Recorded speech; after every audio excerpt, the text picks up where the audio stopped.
안녕하십니까, 박사호입니다. 이란 혁명 수비대는 이스라엘의 미사일을 계속 퍼부으며 진정한 약속을 이어갔습니다. 혁명 수비대는 6월 18일 성명에서 텔아비브의 침략에 대응해 1세대 파타 미사일을 발사했다고 밝히면서 이스라엘의 영공을 완전히 장악했다고 선언했습니다.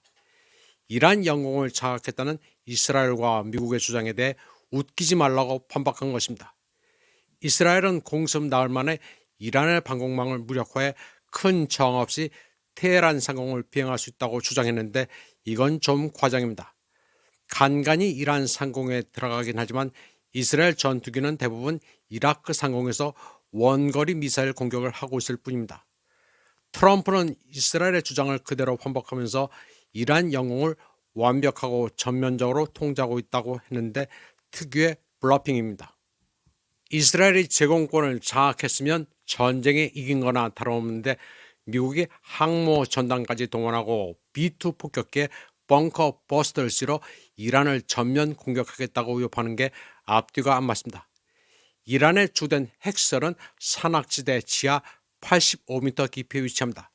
미제 GBU-57 벙커 버스터가 60m를 관통한다고 하는데 이란의 핵시설을 완전히 파괴할지는 미지수입니다. 이란이 미국의 폭격이란 최악의 경우를 상정 안 했을 리는 없습니다. 또 미국의 스텔스기라는 건 다 허상입니다. F-35, F-22, B-2가 레이더에 포착이 안 되는 게 아닙니다. F-35는 러시아의 Su-35에 보기 좋게 요격당한 적도 있습니다. 스텔스 기술은 러시아가 원조입니다. 스텔스가 그렇게 효과적인데 러시아가 스텔스기에 올인하지 않는 데는 다 그럴 만한 이유가 있습니다. 본론으로 돌아가서 이란의 파타-1은 이란 최초의 극초음속 미사일로 2023년에 공개됐습니다. 알리 하메네이가 명명한 파타-1은 아이언돔이나 에로 같은 미사일 방어 시스템을 회피하도록 설계됐고 이란군은 이를 이스라엘 스트라이커라고 부릅니다. 이 미사일은 길이 12m, 탄두 중량 200kg, 사거리 최대 1400km의 중거리 미사일로 1단 고체 연료 추진 시스템을 사용합니다. 또 초음속 활공체를 장착해 비행 중 기동이 가능하며 최대 마하 14.6의 속도에 도달할 수 있습니다. 파타-1 극초음속 미사일 발사에 이어 이란 국영방송은 핵미사일 모형을 17초간 손으로 만지는 화면을 틀었습니다. 그리고 메이비란 자막을 달았습니다. 핵으로 보복할 수 있다고 암시하는 메시지입니다. 중국은 이란에 세 번째 화물기를 보냈습니다.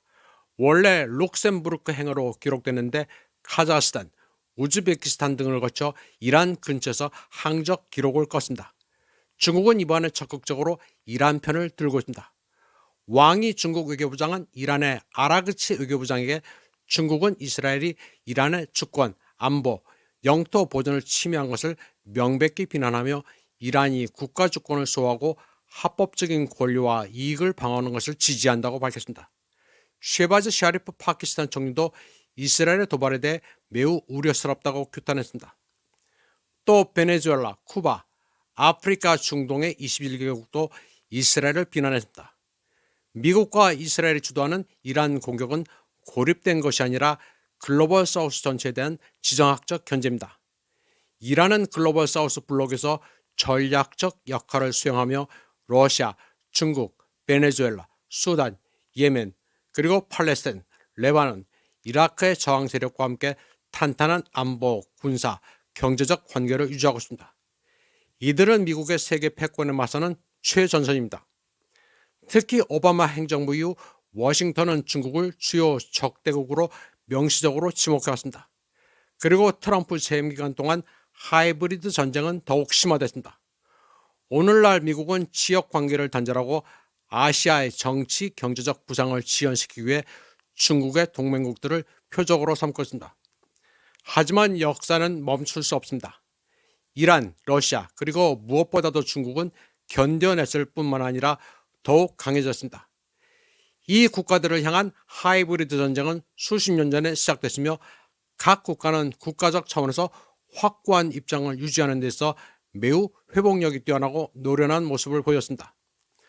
뿐만 아니라 부상하는 대륙적, 지정학적 이익을 조율하는 데 있어서도 그렇습니다. 이란은 중국의 가장 중요한 석유 공급원 중 하나입니다. 중국은 절대 이란이 미국과 한패인 이스라엘에 지는 것을 원치 않습니다. 이란의 석유 공급에 차질이 생기면 중국의 제조업이 바로 타격을 받습니다. 또 중국은 지난 5월 자국에서 중앙아시아를 거쳐 이란에 이르는 철도 물류망을 완성했습니다. 1대1로의 서아시아 종착지가 이란인데 애써 만든 물류망이 미국의 대리인에 의해 파괴되는 것을 원치 않습니다. 따라서 미국의 지원을 받는 이스라엘이 중동의 패권 국가가 되는 것은 중국으로서는 재앙입니다. 만약 이란이 항복하게 되면 샤 레자 팔레비 시대처럼 미국의 괴뢰 정권이 집권해 중국의 온갖 해코지를 할 것으로 예상하고 있습니다. 팔레비는 이미 미국에서 이란인들에 대한 선동을 시작했습니다. 신정 독재 정권을 무너뜨려 자유를 찾아야 한다는 뻔한 레포트입니다.